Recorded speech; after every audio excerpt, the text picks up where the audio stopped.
I did not have sexual relations with that woman.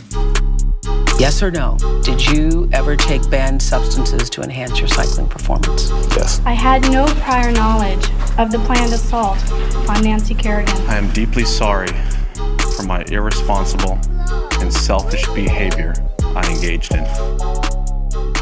Hey everybody, welcome back to Oops the Podcast. We have a very special, lovely guest today. Hilarious comedian.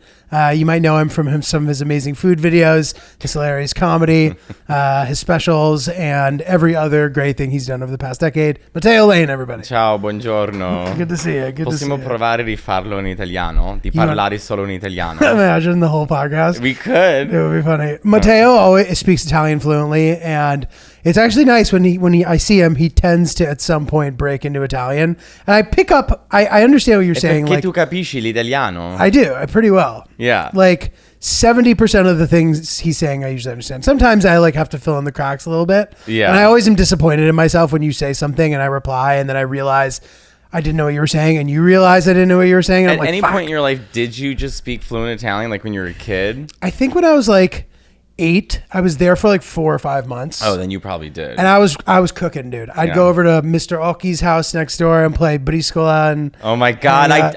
To this day, I don't understand the rules. I've had it explained to me in Italian and in English, and I don't get it. And they're obsessed. Briscola, for those who don't know, it's this card game. There's swords. I don't even understand. Great, dude. And when I say these old Dagos just sit out in Sicily and they just play this till 4 o'clock in the morning. Yeah. I mean, it's what the heck? It's Betting, screaming, gambling, insane. It is a little confusing, but it's a very good, very solid game. I taught my girlfriend how to play. She's very good at it now, too. Can you teach me how to play? Yeah. I remember being like, what? You do, and then this does that, and then they're. It's enough. Yeah, it's not. You can definitely learn it. The other game with those cards, which Chris knows how to play, there is another Scopa. Game. Scopa. Chris plays Scopa. He's such a dago. So Matteo works with Chris a bunch, and has for a while now. For a couple years, a little over a year. We started pretty much solidifying it together last May. Mm-hmm. Chris is killing it. Yeah, he's doing great. Yeah. It's I mean, nice we're to a see good it. little team. Yeah, it's great, man. And we're super proud of Chris. And Chris, was working with us for many years as well. And it's been interesting to watch his trajectory and his life develop. You know what I mean? I know. I kind of just stole him. I was like, hey. No. I was like, do you want to do cooking videos? And then, but now it's great. It's we go to Italy.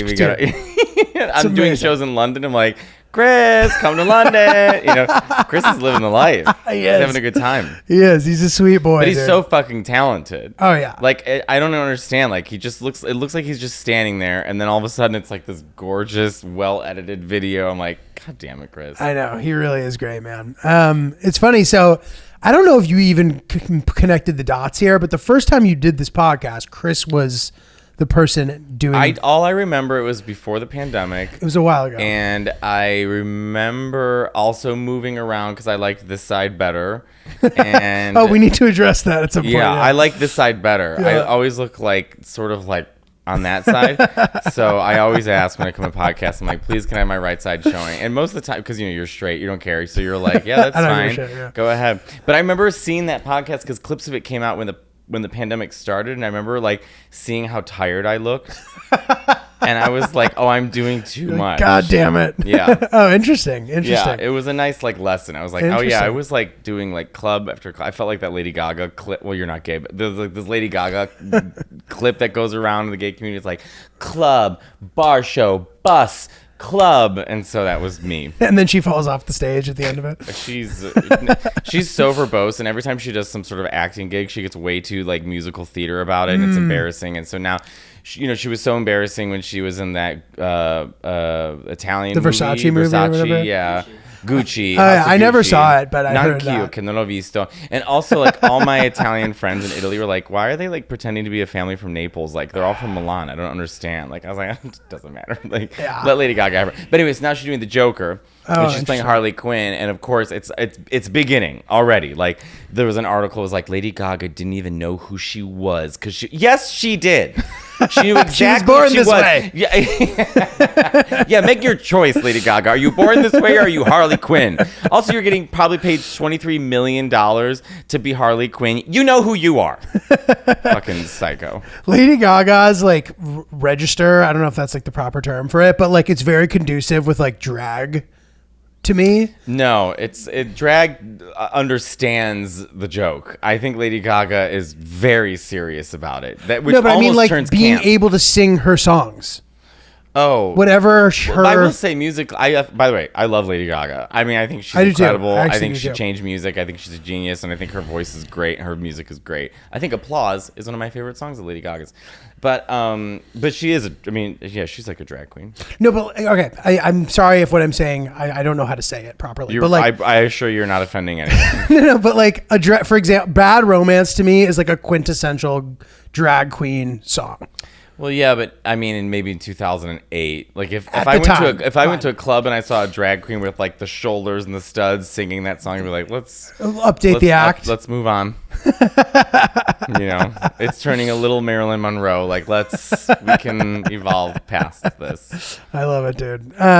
We've known each other for 12 years. I know. I love that. So I always love having people on the pod who I just know really well because it's weird to like have someone I've never met on who's like a huge comic and then Right. just be like, so, you know what I mean? It's weird to not have rapport. Well, it's weird. It's here's the thing is I feel like because the more you tour and we kind of go off on our own, like we're a little more isolated sometimes. Yeah. And so it's like when you're with people that you were in the trenches with, Yeah. you start to look back and you're like, it was a little like trauma bonding. Like, Yeah. think about the chaos that we endured every single night with I know. stand up. I mean, I don't know. So then now I look back and it's like, oh, I really appreciate those moments and those people and the people that stuck around. Because think of all the people that are gone. You know, it's funny. I try to think of it and I'm like, who isn't around anymore? And for a second, it takes me a while. But then once you start remembering people, you're like, oh, wow, that guy had such a promising future and he doesn't do it anymore. There's so many comics that I remember that I was like, like three that come to mind where I'm like, this person could have been could have done it. But I think it's like, like once you like leave the open mic world and you start entering the bar show world and then it's that next evolution. It is hard. You have to really put yourself out there. You're in a lot of uncomfortable situations. You're surrounded by much higher hitting comics. Right. It's who are better and like being cool doesn't matter anymore. No. Like you need to be killing. Yeah. Yeah. Like you might look cool online and you might post like funny, weird photo dumps, but like I you're am not blown killing away, on by the way. stage. Not to sound like an old fart, but I mean, how old are you? 30, late 30s. Okay, I'm 37. I am too. Okay, work, but I get like Botox and filler. But so who knows how old I am? Although I'm so tired today, I look. You look it. good. You look But good. You look we're of the generation when we were kids where we didn't have the internet. So we were the last generation with a childhood, right? Right. Then I think comedy. I do think that our generation was the last generation that actually did mics and shows to get better. Interesting. Because we didn't have the shortcut. same scope of the way that stand-up is now sort of like viewed. And so, I mean, I think everyone should like post whatever they want and like you should get your coin stuff. But I see like comics who are less than a year in posting online. And I'm like, you have like, I know. you have like Nothing. What are you doing? Like, it's not that you're not good but it's just that like you should really wait until you're like a fully developed comic. And also like, let's say that clip blows up. Where are they going to come see you perform? If you're doing an hour, you don't have an hour. Totally. You can't do an hour on stage. Like you're not like, I just want to be like, it's just like everyone needs to chill. You know what I mean? And obviously like I'm posting tons of clip. I've been doing this for 13 years. So like I have clips to share and then different material on the road. But I am kind of like, I have a friend who teaches comedy classes and she says that all the kids are Do I asking. know them? Yeah. And she says all the kids all they ask is, how do we post online? How do we get famous online? How do we do TikTok? And it's like it's such a disconnect from like where we were, where it was like, I've got to make, Sam Morril laugh in the back of this open mic. Isn't it funny that even then he was already this like Yeah. intimidating person? Couldn't you tell right away though? 100%. Right? Even though we're at open mics with Michelle Wolf, Mark Norman, Sam Morril, Yeah. it's like we knew Those that they Caroline were. shows, remember? Tuesday night for 18 people. That was the lineup. It was like you, Phil Hanley, Mike Hannon, Michelle Wolf, Yep. Norman, Sam, Mark. Sean Patton, Yep. Joe Mackey. Yep. Pretty crazy, dude. Pretty crazy. And then we would get these like gigantic meals. Oh, I know. And there were I know, six I know. people in the audience. I know the chicken paillard, dude. That was a tough show. We ate like kings. We had no Yeah. money. We're performing for It was 6 great. people who were from Sweden. I was getting hammered all the time. It I was remember great. Joe Pera once got on stage because, you know, Joe Pera is very like, he thinks really outside of the box. And so this bit he was doing was about kayaking and getting hit by mosquitoes. So, you know, Joe Pera, he's on stage. There's literally 6 mosquitoes. people in Carolines, right? That's staring great. at him. They have no idea who Joe Pera is. This is like 12 years ago. And Joe is on stage, takes off his shirt, and is kayaking and slapping himself on the back as hard. And I mean, this bit went on for... He's a legend, dude. You know, and the comics are dying. And the audience is like, what is going on? I mean, that was it. Yeah, it's so funny, man. It's interesting to think about. I remember remember pretty specifically when I met you. I think we were doing a competition. Yeah, the New York... It was either New York's Funniest I think. or the other one. I forget. Ricky won that year. I think Ricky- I came in... We were in like the top 10. I forget. I didn't like... You didn't place. I don't remember Miss how America. it worked. I didn't place, but I think that there was like 10 of us like from the get, right? Right.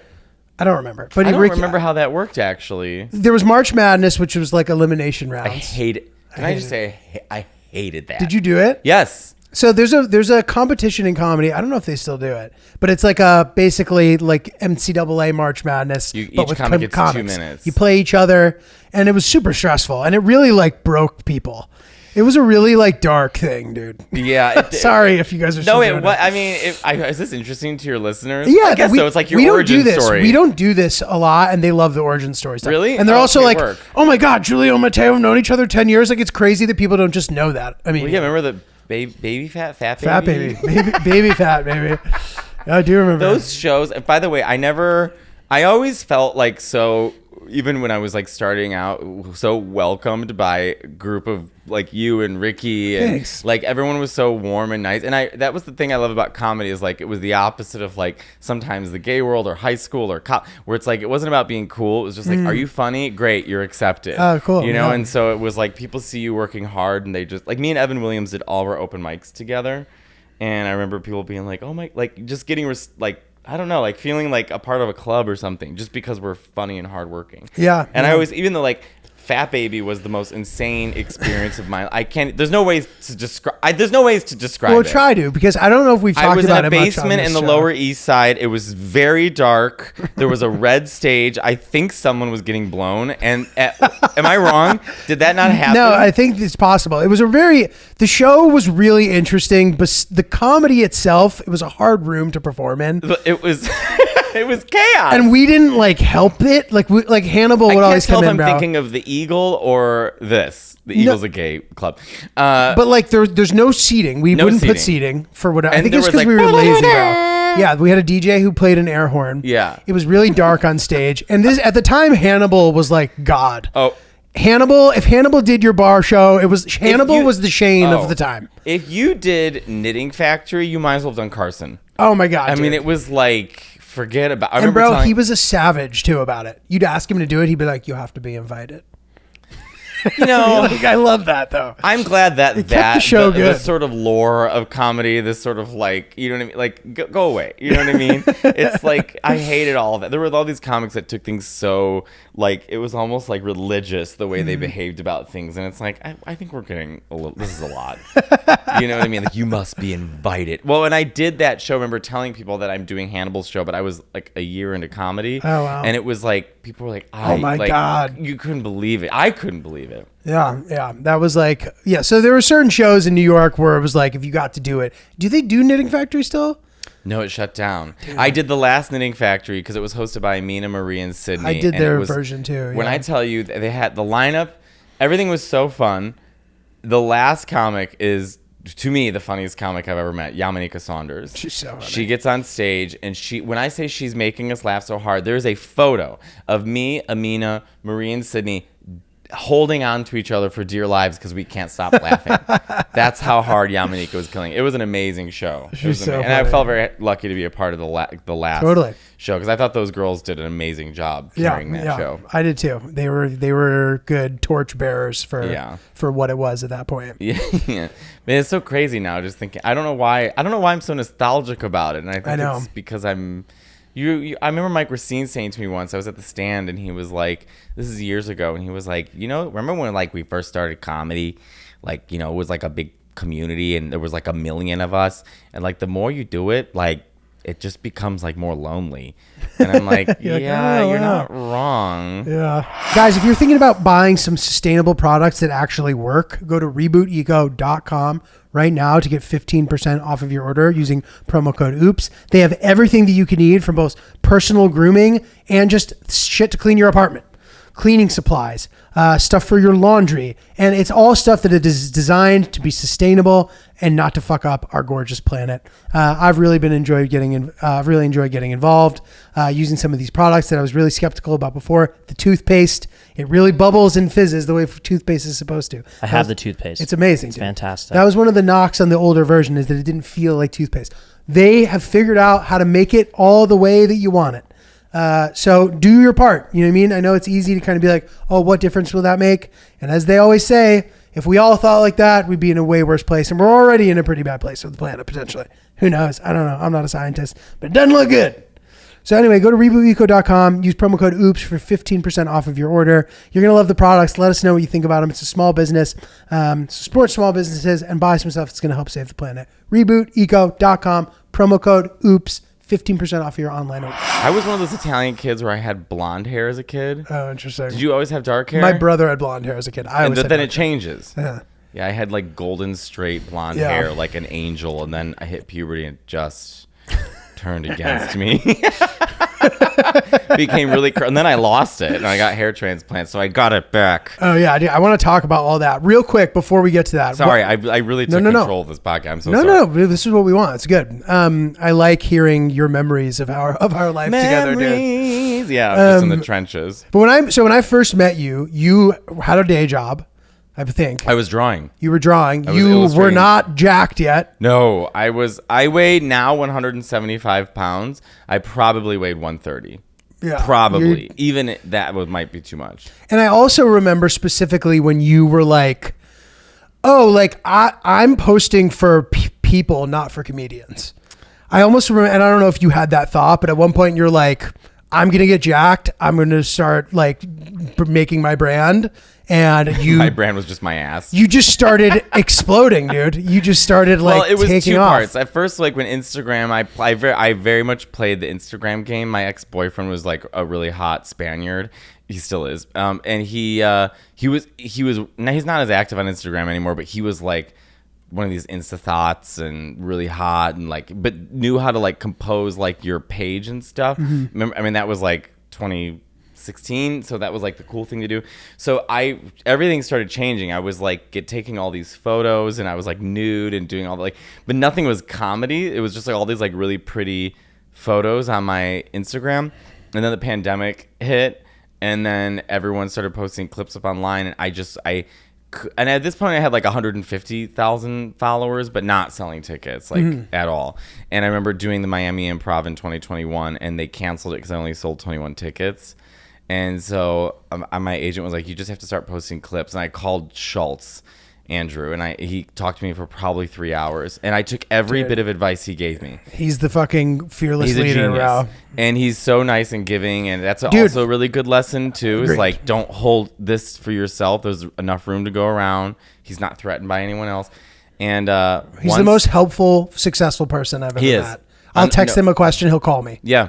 I'll fucking die for him, dude. Yeah. I mean, I almost have. So, I'm exhausted.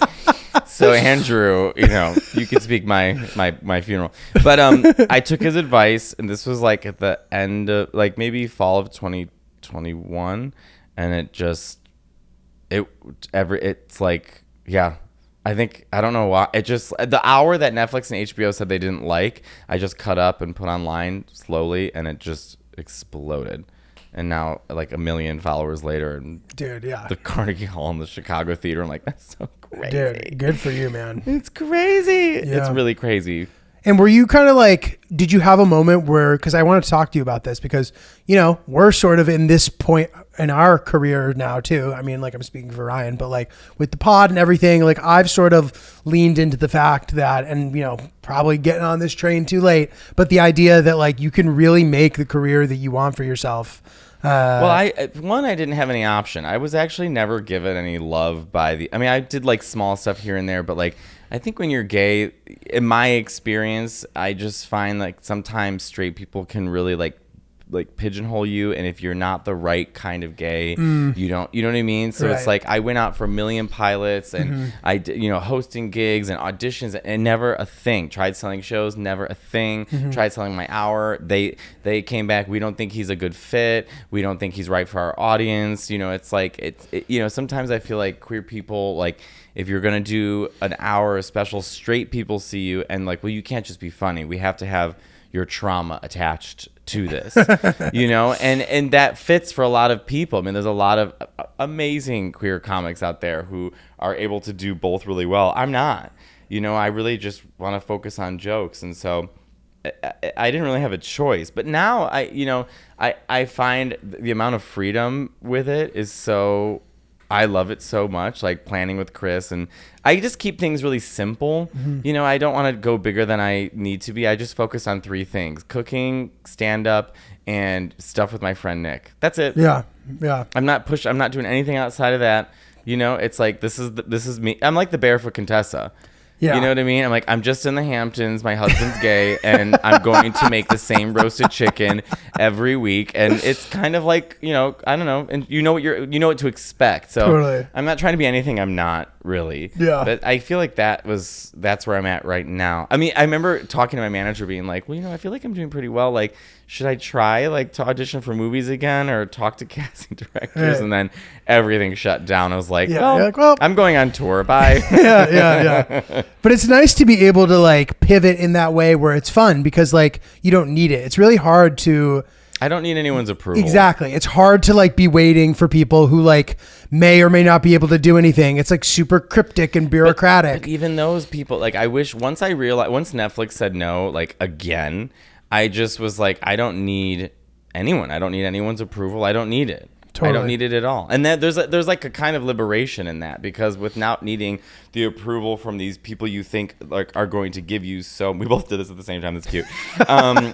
You know what I mean? But it's like, okay, so Robbie at Netflix doesn't think I'm great, but I guess what? I have all of the tools and capabilities to do everything that I wanted to do without them, and I did it. He also might think you're great, but that still doesn't mean that you're convinced he doesn't think so. I gotta be honest, man, not to fucking toot your horn, although I'm happy to. You're pretty great, man. Like people think that across the board about you. And it's funny when friends of mine would be like, oh my God, you know him? Like I'm proud to be like, yeah, I do. He's great. You know, he's a fun guy. He's a good guy. No, it feels good to do it on your own and to tell other people they can do it. Like I have friends who are like, I'm waiting for this acting gig or this or that. And I'm like, just go out and while you're waiting, you can do your own stuff. Also, it's fun. Like I think people overthink too much. Well, what should I do or it's like, what's the most natural thing for you to do? So for me is to talk and then, I don't know, cook. Yeah. So it's like, all right, let's talk and cook. Now I'm writing a cookbook. Yeah, dude. It's just so silly. My life is insane. Your life is all right. So I want to quickly note, Matteo has the plant boy seat today because he prefers his right side on camera. We're obviously happy to accommodate, but we just want to make sure you guys know, just in case you're wondering why Matteo gets the plant boy seat. That's the plant boy. I'm a diva. No, you're not. When Netflix rejects you, you get to sit on the right side of the couch. You sit in the plant boy seat. That's right. By the way, so I have in your special, Hair Plugs and Heartache. So funny. Thanks. So amazing. Yeah, I really enjoyed it. A couple of specific things I really enjoyed about it. I loved the beginning, first of all. Right. Incredibly vulnerable to talk about hair transplant surgery. I've never heard someone do it, to be honest. Yeah. And to me, even though like I don't think I'm losing my hair, I have a lot of anxiety about the idea of losing my hair. And like hearing you talk about it made me feel really comforted. Well, because I mean, I say it in my act, but it's true. Like, there's such like a denial process. You don't want to accept that, and then like there's for some reason there's so much shame about like men's beauty. Like, you know, women can have hair, wigs. They can, you know, they can change things up. But men, it's like we still feel so straitjacketed into like, you know, if you're losing your hair and it bothers you, then you're a pussy. Age like a man. Yeah, and it's like, well, I don't want to age like a man. I couldn't even be a kid like a man. So, like, you know, it's enough already. Like, just let me be a fucking faggot and get my hair done. So, yeah, I remember, like, being really, really, like, self-conscious about it. I mean, honestly, for just a confidence sake, like I with men, with guys, like going to like out, it sounds so stupid, but like going in the pool or going to the beach, it's just like I sculpted my hair in a certain way and I can't like unsculpt it and and what if someone sees it and this and that, you know. So it was kind of liberating. You get it done and then it's like I just don't have to think about it anymore. I just have it. Totally. I can go to the beach, I can go to the pool, I was in Sicily with my friend Giovanni and I was on a boat in the middle of the Mediterranean, riding around these islands. The wind is blowing in my hair. All I'm doing is I'm enjoying the beautiful scenery. Where if it was a year ago, I would have been like, wait, I should wear a hat or I should do this, right. You know. So I just say if you have the means to do it, and do it with a doctor that actually is a good doctor. Because you said that in the special too, that you consulted a few different people. I did. The first guy I went to was in New York, and it was like a train car with a doctor in it. Like it just had that kind of energy where I was like, well, this is. It's like the trailers you audition in. But I did research. LA. There's a lot of plastic surgeons on YouTube who talk about the do's and don'ts of hair transplants and like things to look out for. One of them, he said, I forget what the doctor's name. He has alopecia. He's really, you'll Google him. He's great, and he does a lot of hair transplants. And he was like, if you do a meeting and it's like the consultation is with a representative and not the doctor, this is a bad place to go to. And that place was a representative. Interesting. The place I went to was really highly recommended. Very difficult to get an appointment. More expensive? And way more expensive. Yeah. And they did the best job. And the doctor sat down with me immediately and talked to me. There was no one else. And dude, your hair, so that's another thing. Like I always just thought that hair transplants don't look good. Mm-hmm. I just assumed that. I was like, that's him, yeah. You're going to have some back of your head ass hair. It's going to look stupid and weird. It's going to look like pubes. It's going to just not look right. And yours, I would have had no fucking clue, which made it even braver to me because you didn't even have to tell anybody. I know. But one, the story to me was funny. It's great. You know what I mean? Like I like talking about how like, it's true. Like no paying one in my per family. Hair. What? Paying per hair. You pay per That's hair. Crazy. You pay per hair. My friend Nick picked me up. I completely passed out. I was talking about, right before I passed out, I was literally talking about not Lord of the Rings, what is it called? Game of Thrones.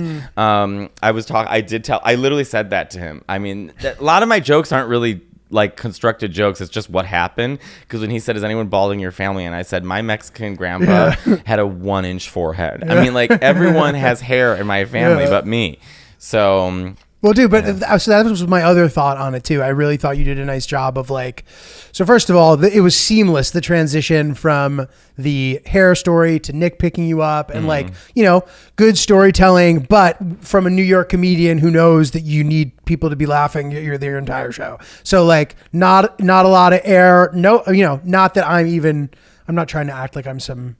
No, but this is my thoughts on it. And you know, I've been around a while. I can see make observations. So I thought that you did a great job at doing like a storytelling format that was still like jokes. So when you said just now, you're like, oh, it's not even jokes. Like to me, it was. I was like, oh, this is like really good joke writing and joke telling. You can tell I'm a New York comic. Yeah. You can. Which is good. Look, I know I'm not talking about like the trauma I've experienced in my life, but I am being really vulnerable. Like I am being myself. So, you know, but I don't know. There's no content rule book. Well, the comedy I was attracted to was always a little bit of escapism. It was just, I just want to laugh for this hour. I don't really want to learn a lesson right now. I just for 1 hour can I just have a little vacation? Totally. And Joan Rivers and Kathy Griffin and Ellen and Margaret Cho was that for me. You know, although Margaret Cho's genius, one of her specials called "I'm the One That I Want," she took real trauma and made it. She still kept it funny. So to me, it's like that's important. Like I think it's easier for me to go down that path, and I want to keep it harder. So I make sure that I'm keeping up with that rhythm of joke telling. Yeah, and no, totally. That's just how I do it. Yeah, and it's funny. That's just how I do it is something that I've learned a lot about recently with myself. Just like the things that I tend to do. And it's like, okay, I've lasted long enough without taking breaks, and I've progressed, and I'm on the road. I'm doing all this shit. Also, whatever. you do really interesting things. Like, you stay very true to yourself. You're not someone who's trying to be anybody. Like, you're going to Afghanistan. I mean, what's wrong with you? Like, that's a very Giulio thing, Yeah, right? right? It's like you're very interested in other life and perspective and conversations. You've always been like that.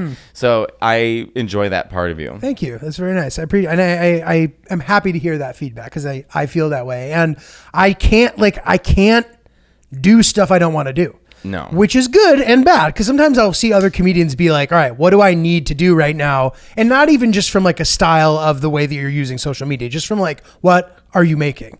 What are you talking about? What are you doing? Is that true to you? Is it not? Sometimes I'm like, ooh, I wish I could do this. I wish I could do that. And I'm sort of like, okay, it's fine that you just do this like this. Like, I don't need to have a brilliant political take in my set necessarily. Well, I might think- have opinions, but you know. Sure, but to me, the most important thing in any performer is authenticity. That's all that I care about. You know? I agree, me too. Like, are you being authentic to yourself? And you know, like I always say, like, you don't want to go into a museum and every painting is the same. Like, some paintings are going to be super detailed and some are going to be very plain. But I like to see a variety. You know, and we live in New York, so we get to see variety all the time. And I just sort of consider myself one of the many different types of paintings in a museum. Totally, I don't think totally. that I'm any better or worse. I'm like just that. trying to be myself the best that I can be. I like that. I do. It's amazing. I have a few like things like what you just said in my head that I refer back to anytime I feel a little lost. I'm like, oh, remember that thing you said? It's really solid. I have to add that to my rotation. I keep that. Well, I always think of two quotes whenever I'm approaching any art, right? One, I think of my old painting teacher, Dan Gustin, and he always said to us, you are not... Because we would be in these 7-hour painting classes. I was at the School of the Arts Institute of Chicago. So there's a naked person in the room. Ugh, it was Caitlin the model. She always fell asleep and moved. It was so annoying. Caitlin the she model, was so dude. white. Everything reflect off it. I was like, God damn it, Caitlin. So anyhow, but he would always, we get these, we're all like 18. And we're sitting there, we're painting. You can see people really fidgeting with the painting. And my teacher would walk up, and if he saw someone doing that, because painting is mental, which everything is mental, right? Comedy is mental. So he would go up and take a black brush and swipe it across and say, start over. And based off how they react is how he would teach them. If they laughed, right, and then started over, he just let them go. If they, which normally they cry, because art school, a bunch of dumb rich kids. So, you know, with zero talent. So they would start crying, and he would say, you are working towards the masterpiece. You're not making it right now. And I always kept that in mind. Like everything I do, as long as I'm on stage and I learn a little something, I know that I'm working towards my masterpiece. So you can't get too precious about everything. You do, in a little bit of way, have to care and also not care. Yeah. It has to be that sort of like fine balance. Yeah. And then the other thing I always think about, it was a quote from Barbara Streisand on Inside the Actors Studio, where she said, you know, when your mind is like, a lot of people like you said, trying to think of ideas or what should I do. When your mind is all over the place, you know, you can't quite get to working. But at the moment of commitment, the universe conspires to assist you. And basically what she's saying is, you know, focus on one thing and be good at that one thing. The rest will come. And I truly believe that. Like, you know, I sing, I draw, I do this, but I thought I'm just going to focus on stand-up. I'm not going to try and act. I'm not going to try and write this. I'm not going to do that. I'm not going to do anything any of my agents, anyone told me to do. Just going to do stand-up. And then once I focused only on stand-up, everything else opened up. Right. And from there, now you have more resources, and you can go make videos, and you can go do this. And I'm doing Carnegie Hall. Yeah. And I'm going to be singing with the top soprano in the Metropolitan Opera because she's a fan of mine. And now I get to go sing opera at Carnegie Hall. That's sick. So it's like... That's really cool. What? Well, when's the show? Give us a little pluggy plug. It's almost sold out. It's November 11th. Amazing. Is that part of the festival? Yeah. Congratulations. Thank you. Really cool. I'm really proud. Really sick. Carnegie Hall, so cool. I should dress up like Judy Garland. That's dude, that's really fucking exceptional. I love it. Congratulations. That's gonna be really sick. Thanks. So dude, I love your Barefoot Contessa material. Thanks so much. I started watching it for the first time with my girlfriend, and got really into it. And I just thought she was so funny and so quirky. Obviously, all the stuff you talk about Jeffrey and how Today, Jeffrey's out of town, so we're going to go over to Michael's house. He's the florist here, and I'm going to make them dinner. She's always so, like, calm in her, like, when no one's around her, she's very, like, just use a little bit of onion. Wait till it's translucent. But then the second her friends come around, she gets really uncomfortable, and she almost has, like, a witch's laugh. She'll be like, I'm like, I know, you're embarrassing me. One time Mel Brooks came over to her house because, so relatable. And, like, he could have, like, sneezed and she'd be like, oh, you're incorrigible. I'm like, Ina, chill. You are embarrassing me right now. Dude, I love also she's always trying to get Jeffrey hammered, dude. She's always. Like, I just made a cocktail. It's just fabulous. One of my favorite, Micah Bloom, a good friend of mine from college, always pointed out to me that one time she was going away. That was, there's always a theme. So she was going away. So she was going to make dinner for Jeffrey to leave it for Jeffrey. Okay. So she makes a beef stew, and then she makes coffee ice cream, which is his favorite. So then I don't know where she went, right? And then so she calls him, and he's home, and he's eating the coffee ice cream. She goes, how's the chicken stew? And he goes, oh, it's delicious. Busted. You're eating the ice cream. I made beef stew. And then it's just credits. I'm like, this is the life that I want. Oh my God, dude. That's so funny. Yeah, obsessed with her. I could talk about her for hours. We made a drinking game about Ina Garden of Barefoot Contessa. He's pulling it up. What is the drinking So game? you should hopefully appreciate all these. Ryan's pulling it up here. We made this a few months ago when I was really into the show. I know I got on board late, but it's still pretty Give me a fun. minute. Okay. There's always time to get on board with Ina Garden. Oh yeah, it's right. so peaceful, dude. It's a really chill show. Good. So everybody picks a number from 2 to 10. Okay. And every time that number associated with something she says is done, you have to take a shot. So number 2 is whenever she uses a fresh lime. Number 3 is whenever she says, how easy was that? How fabulous is that? That's number 5. She actually uses more lemon than lime. She uses lemon in everything, and it bothers me. Interesting. She douses her lemon in her apple pie. I'm like, it's enough. What else is in there? We have whenever Michael makes a flower arrangement. Yeah, got it. I mean, I'm often. already wasted. When she makes a cocktail. Yeah. When she Wasted. uses the food processor. Wasted. When she mentions really, really good olive oil. Wasted. And you want to use butter and olive oil. get Butter for the blasted. flavor, olive oil for the heat. This was your note, Julia. She uses flat leaf parsley. And then whenever she mentions Jeffrey, that's number 10 right Very there. fun, dude. By the way, He's a cutie. her relationship with Jeffrey It's insane. I truly believe they're in love.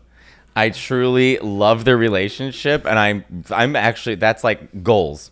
Yeah. Goals. That seems nice. And they wear like a uniform. Like she's always in that like popped blue collar, big. Do you know what I mean? Like I love that. How confident do you have to be that you have to like, I want Catherine Zeta-Jones haircut from Chicago, and I want to wear this blue, house coat with a popped collar, and she's like, done. I'm not moving a muscle. Dude, it's amazing seeing how much she influenced like this generation of women who like now I'm like remembering that they were all doing all the things she was doing, including the uniform, like wearing that like denim, whatever it was, you know what I mean? Her painter's outfit. Yeah, her painter's Right. outfit, literally. So funny, man. And also, okay, so you famously talk about the Great British Bake Off a lot too. Yes, obsessed. And a lot of them follow me now. And actually, Really? I talked about Rosie, the girl who's like, she messaged me. No way. And I was like, I just want to let you know how much I love you. She goes, kind of understand myself sometimes. Oh I my was like, God, what a dude. good sense of humor. I love it. But I mean, she was tickled pink that I went off. Oh my God, that's so funny. A lot of British people commented after the special, like Matteo, you have a really good British accent. Oh, nice. A lot of Americans can't do British accents. Yours is really good. So that was my takeaway. I was like, Yeah. all right, You'll take work. that. I could do like a British film. Well, you also knew the like differences in the different British accents. A lot of time people I know who do British accents, they can do like sort of kind of do one version and they think that they're doing how every person there talks. I just impersonate like either Adele or Alan Carr. You know what I mean? Like, Alan Carr, she's so talks like this. Alan Carr, come on, love. You know, or like Adele's like, whatever I supposed to do, you know? The like street accent. Yeah. Dude, that's fucking great. I don't know. Who's your favorite like host character? I actually like Noel. Noel. What's his deal? Noel. Why does he look like a punk rocker? How do you say his name? I don't know, but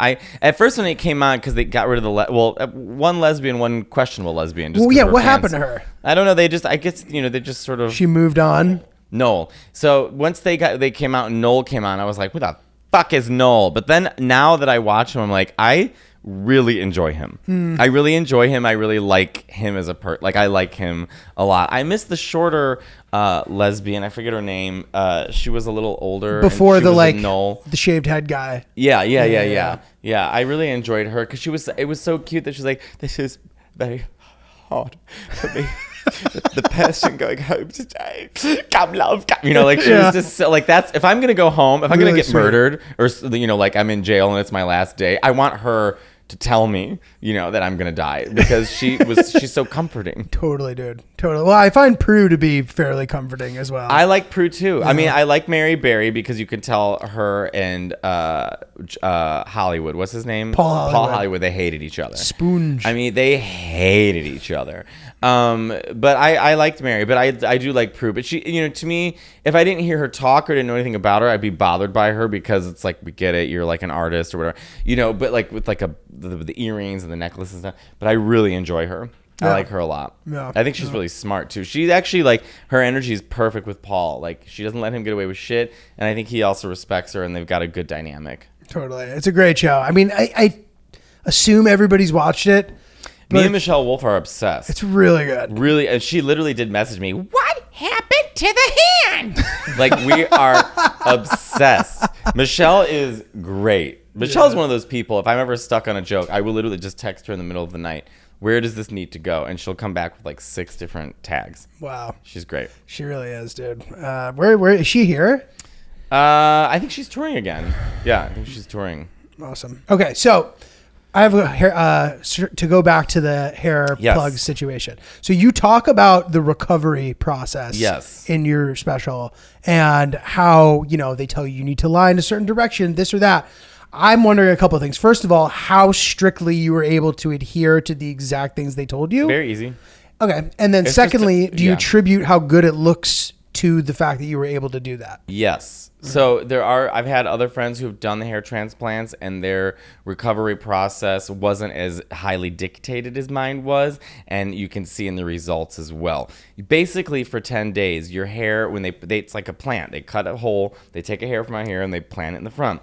But what's happening is they need 10 days for that hair to reach the root to solidify itself. So that way, after 10 days, do whatever you want. Rip them out. You can. It doesn't matter. It's gonna grow. Real quick, do you play Breath of the Wild or Tears of the You Kingdom? think I turned gay yesterday? Of Zelda. course I play Zelda Breath of the Wild. What the hell is wrong with you? I'm sorry. I meant Tears of the Kingdom. Tears of the new Kingdom, one. I stopped halfway through. I actually really got disappointed with it halfway through. Funny you mentioned that, because I realized I hadn't played it in a while, and I was like, I should see the ending. So I Googled or YouTubed the ending to watch the fight with Ganon, which was cool. I'm doing it as we speak. So don't. I give me was too much mad detail. because we'll get back to the hair, everyone. Yeah. But did you play Breath of the Wild? Of course, yeah. So Breath of the Wild, I played twice good. I through, love got it. all the shrines. But the amazing. thing I loved about Breath of the Wild that I think Tears of the Kingdom lacks is that Breath of the Wild, it wasn't about like the dungeons and, you know, like all the divine beasts and stuff. It was about like, what's behind that mountain? How far can I go? What else can I discover? Totally. It was all about like the sense of discovery, and I loved that. Yeah. And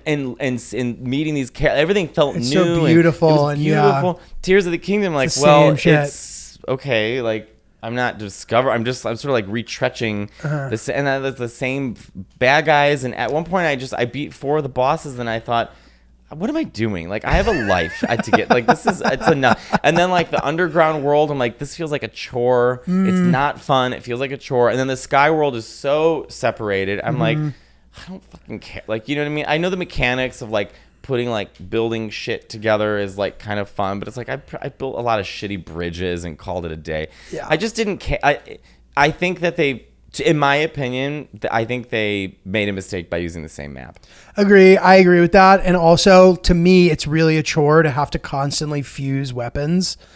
I actually, that I liked. You like it? I actually did like fusing the bothers me. weapons. It gives me anxiety. Every time I pick up a royal broadsword, I'm like, fuck, I need to like... Oh, no, that's fun. Then you go I into need your to items connect and then this you look to at like... But then the thing that it's connected to looks weird on it. It's like really unsatisfying to me. I don't know. I get OCD. Yeah, I could see that. I just For felt like my I was personal take. retretching like the same. I was like, is this the same game? Yeah. Like, I don't know, and I hope that doesn't become a fad in video games where like they just Repurpose. Right, because to me it's like, what? Like, Yeah. no, like do something new. And they were creative about it, but still, to your point, like nothing beats the Breath of the Wild first experience. Nothing. And the reason to me why- it was DLC, and I know I read a lot of reviews Yeah. online, and everyone's like, "It's not DLC. It's amazing. This is the best game. It's going to win Game of the Year." And I was like, j'accuse. A little bit of a DLC. Yeah. Well, I was thinking about it because I'm picturing, like when you build shit and connect it, I'm picturing that with the hair falling into the root and Kinda. the sound effect, Yeah. where it connects. I wish it was that easy. Yeah, no, but they take the hair from the back, they put it in the front, and then they give you a list. First of all, you go home the first day, your head is swollen. I mean, you do look, I feel like I'm repeating my special, but you look like that alien from Mars Attacks. Like, ack. And they have your head wrapped. Do you have a picture? I don't want to see it. Yeah, but yeah. Oh, you want to see it? I This would is see the day after it. I got. I'd be curious to see it, but you don't need to share. I'll share with you. I put it on Schultz's show. Okay, cool. I mean, it's humiliating, but like whatever. I have a boyfriend, so I don't care. Okay, this was the day after my surgery. So now, because I paid extra, I didn't have to shave my head, so I got to keep the hair that I already had. So you can see the 5 o'clock shadow is basically what they added. And This is you? Mm-hmm. This doesn't look that bad. It's just like, it's jarring because it doesn't look like you. Well, Nicole Byer now uses that picture as the picture when I call her. So every time I call look like her, a baby. that's the picture. But I took just 10 days off. Really, it's the first 4 days that are the hardest. And it's not even that hard. But you go home the first day, your head is wrapped, you're high as a kite. And you have to, you go back the next day, they take off the wrap, they wash your hair because there's a real specific way to do it. And then they just give you a list of instructions. I remember telling the nurse, I go, I'm going to just record you because I will never remember any of this. She's like, that's fine.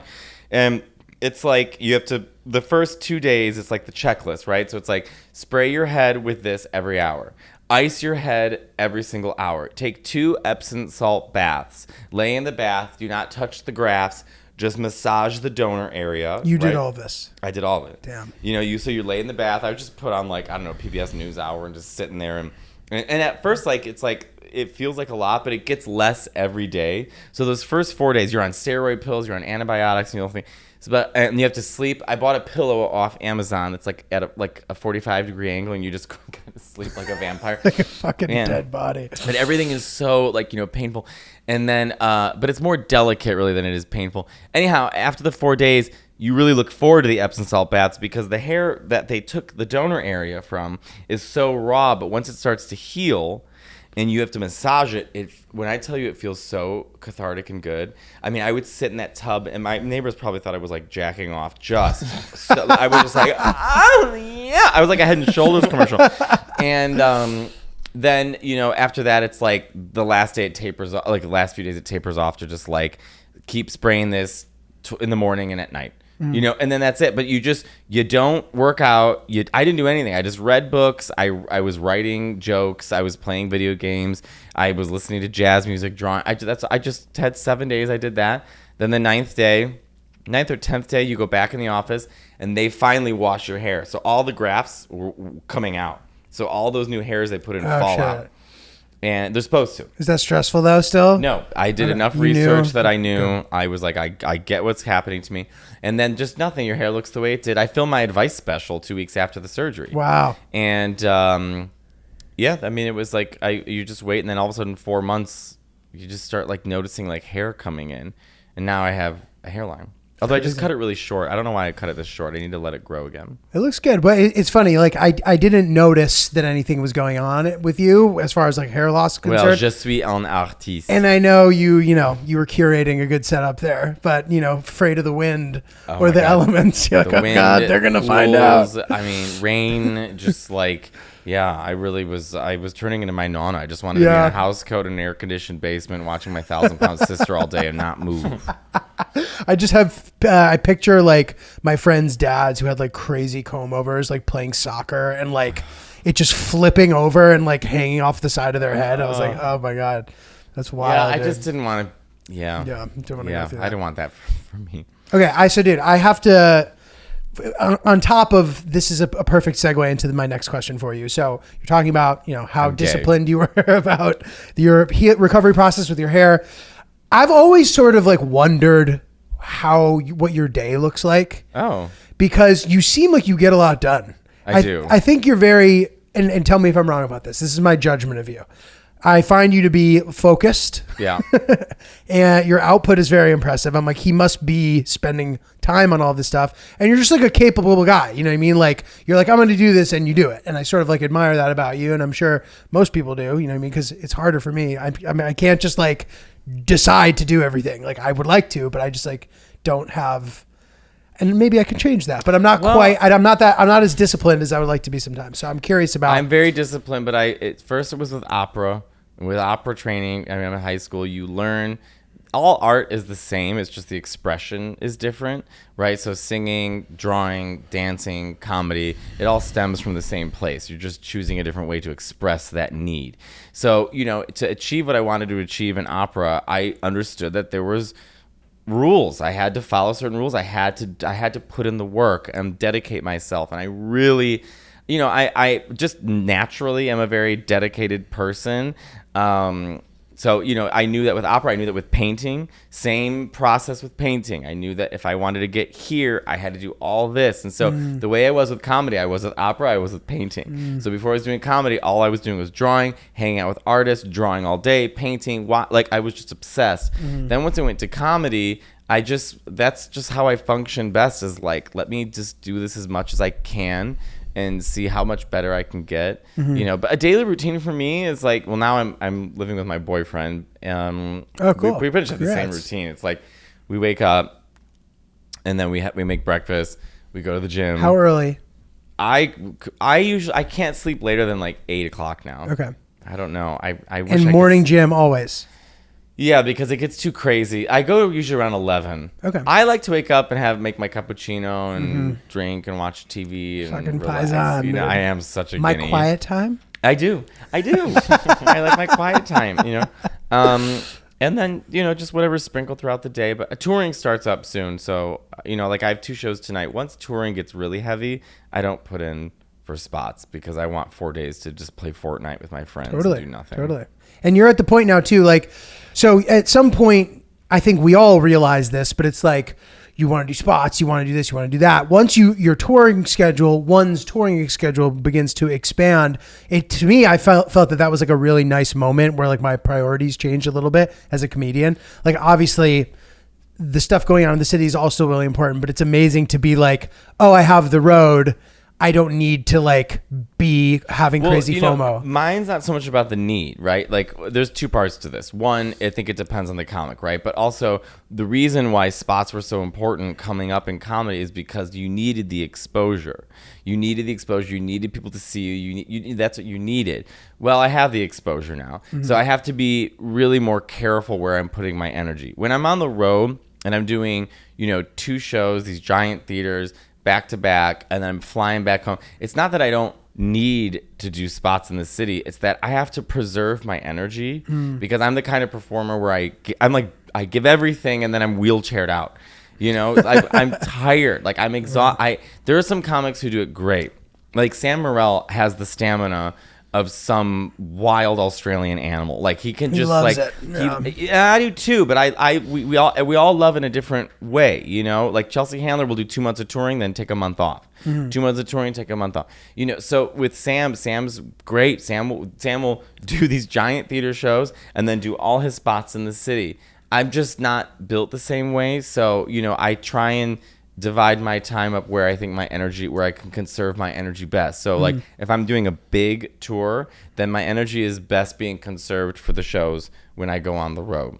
So I need 4 days to like recharge. Right. I really do. Right. No. So, okay. I didn't want that to seem as if like I said it in a way where. No. I don't think so. I know you didn't mean that, but I want people to like listening to know it's like, it's not about the need, or like the want. It's about where am I putting my energy? No, agreed. And I remember when I was younger, like I would try to do too much because I thought I had to, and I was incapable of it. I'd be sitting at wherever comedy club, unable to speak, wanting to leave so badly, and because of it, just like smoking a ton of cigarettes, just like bad habits that come with like the anxiety of overstretching yourself. Yeah. So like not feeling that way as much as time has gone on has been a nice thing for me. Yeah. You know what I mean? Where I'm like, I need to take time off. I'm getting older. I'm 37. I have a partner, and I'm doing these, this big tour. It's like, a part of me feels like, I paid my dues, so let me have a bit of like, this is the first vacation. I took a month and a half off this summer. It's the first break I've taken in years. I'm like Cher. I'm always touring. I'm just like always on my month and a half. And I didn't do any comedy. I went to Italy. I went to Mexico. But did you make videos? Yeah, but that to me is like, it does categorize itself different to me. You know what I mean? But I'm like making videos at a gelato place in Italy. Okay. And how much are you micromanaging that? Are you like letting Chris decide everything, or are you like, okay, let's do this, let's shoot it like that? We pretty much, divide it up evenly. Like Chris, I just trust him now. We know what we need now. So every once in a while he'll send me a clip and I'll say, I think we need more of this, or we need more of that. Right. And he says, okay. It doesn't go much farther than that. Nice, really. Nice. Very little notes need to be given to Chris. He kind of just gets it. He's good. No, yeah. Good. Yeah, he really is. Yeah, dude, that's a really nice thing. So, okay, before we finish up here, I want to ask you one more thing, which is this is a new tradition that I want to do that I'm starting today. So you're the first one. But I want to know what your day is like if you have a show on the road. Okay. What does that day look like from when you wake up to when the show happens? And let's assume that you arrive the day that the show is. Oh, so not like the Saturday? Yeah, well, so they're two different things. This is still in its beta phase, this new tradition. Can we do a Saturday? It's more fun. Sure, like, Saturday. So you've already done Friday. Right. So Saturday. Now I have another show Saturday. Okay. So I wake up, I order breakfast in bed. That is my favorite thing to do. Okay. I don't even care if the breakfast sucks. I feel like a little prince. I love it. I love having it brought. I love the tray. I love I love it all. And then I put on YouTube and I stay in bed all day. And then I usually will go to the gym maybe once, but usually I try and work out throughout the week. So on the weekends are my rest days. And then I go to sound and light check and have another cup of coffee and then do my show and then go right back to bed. Wow. So full day in bed. I know I sound crazy, but you like don't. I think it's normal. Like some people are like, I want to go see the city and I would do this. I'm like, I need all the energy I can get. I'm telling you, when I get off that stage, it's like 20 minutes after the show, like the adrenaline's still going through you, and then I literally can't even speak. Wow. I'm just so drained, and I don't like partying. I don't drink. I don't do drugs. I don't care about clubs. I don't care about any of that. It's like I'm just gonna go home, put on a movie, and sleep. Crazy. I kind of live like a mouse. I'm actually quite boring. You know what I mean? Like I'm not really like a. I don't know. I'm not like that fun of a person, I guess. Nah, come on, dude. You're fun. You're a good time. All right. You're a good time. I'm a good conversationalist at the cellar, but outside of that, I'm not a good party guy. Do what you need to do. Yeah. Okay. One last thing. I think that this is really funny. You did the pod years ago. Chris was the producer. I find it so you said to me after the episode, I don't know if you even remember this. You're like, can you take this out? Well, I said this. Can you take it out? I said, yep, 100% done. I texted Chris. I'm like, dude, take it out. I get a text from you 2 days later, dude, it's still in the episode. I'm like, fuck. And I didn't want to throw Chris under the bus. And because I was like, we're a unit. So I'm like, dude, I'm so sorry. Like, whatever. So I'm like, Chris, what the fuck? He's like, oh, God, sorry. He took it out, re-uploaded it. And then, like, I just find it funny that, like, 3 years later, Chris and you are traveling all over the world together. What was it that I said? It was something stupid. You're like, I want to take this out. I actually do remember what it was, and I'll tell you when we're done. Okay, great. Just like, I love that. I love the fact that, like, that is crazy because I do remember the apartment, the piano playing. I do remember Chris moving the mics or something so I could sit on the other side. I was such a bitch. Yeah, that is funny. Yeah, me and Chris are like just two boobs in a bra. He's the best, dude. I love him. He is the best. I'm like, Chris, you can't leave me. He really is the greatest, dude. I'm happy for him, and I'm happy that he's like crushing it, doing all sorts of great stuff. Well, it was Mark on Schultz's show Mark Gagon. How do you say it the French way? Gagnon. Mark, I got coffee with Mark, and he also was really helpful in my career. And he was like, you just need someone at this point, because I was doing all the clips myself and captioning myself and this myself. And he's like, you really need someone to just be on with you full time, and you guys can be a team. And Chris had done some stuff for me before because I thought he was so talented. So I was like, I wonder if Chris would do it. And Chris was like, yeah, sure. Yeah. And then it just kind of worked out. That was pretty good, Chris. That's how he would say it. Yeah. Yeah, sure. Yeah, okay, yeah, sure.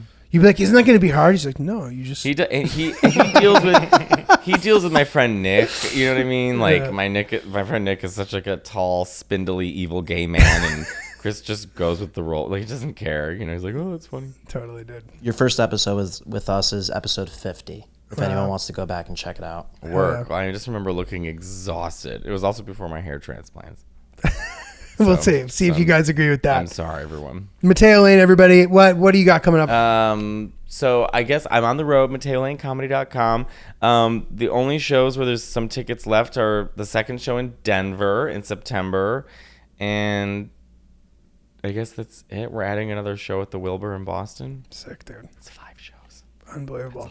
I'm gonna live in Boston for a week. It's wild. Well, dude, congratulations, man. Fucking sounds like you're living your dreams. Thanks. And Yeah, I'm excited for you, dude. I'm having a good time. Thanks, Giulio. It's nice to see you. Yeah, great to see you too. Good Dobbiamo andare a un ristorante italiano e prendere la pasta insieme, o di fare qualcosa in italiano insieme. We should do it. There's a really good one like right over there. There's Is a it? luce. Good? It's really good. The pasta's good. Really? Try it. And Sono italiani? It's actually very, very good. Yeah. Okay. Italians, like, it's like all pasta like arranged in a way where you're like, okay, this could be good, and then it is good. Okay. If you want it, we could do it. All right. Sometime. I would. I actually would. Yeah. But I only go to two places in the city for pasta. I know you go to Pepe Rosso, right? Oh, I love Pepe Rosso to go. And I think they're from Rome. Every time I walk in, they're like, Buongiorno, Matteo. I'm like, ciao, mamma mia. Ando vai. I like Piccola Cucina, and I like Ribalta. I don't know if I've ever been to either of those. Piccola Cucina is in the East Village? There's 3 in the city. Okay. And they're all Sicilian, and it's so good. It's like if I really want pasta, like if I want to taste Italy, I go there. Interesting. And the staff's so nice. Out. Matteo, ciao Matteo, che c'è? They're Nice. so cute. That's really fun, dude. Was I a good guest? I hope I wasn't boring. Dude, what do you mean? No, it was phenomenal. Okay, He's like, that was fucking amazing. Really? I love when Alright, people okay. say that. Yeah. So Matteo Lane. Thanks, everyone. Guys, fresh merch drop is upon us. oopsthepodcast.com. Shop through your favorite styles. Right now we have hats, t-shirts, all inspired mostly by stuff that happens on the show. Got the Oops Deli tee, which you'll notice some little sprinkles in there, a couple of references that you might recognize, as well as the Plant Boy tee in black and white, both fire, and the Big G tee, as well as the Oops OG logo. Get in there. We're going to have more stuff coming down the pipeline soon, but you don't want to miss out on this while they're still around. oopsthepodcast.com. Grab some fresh merch.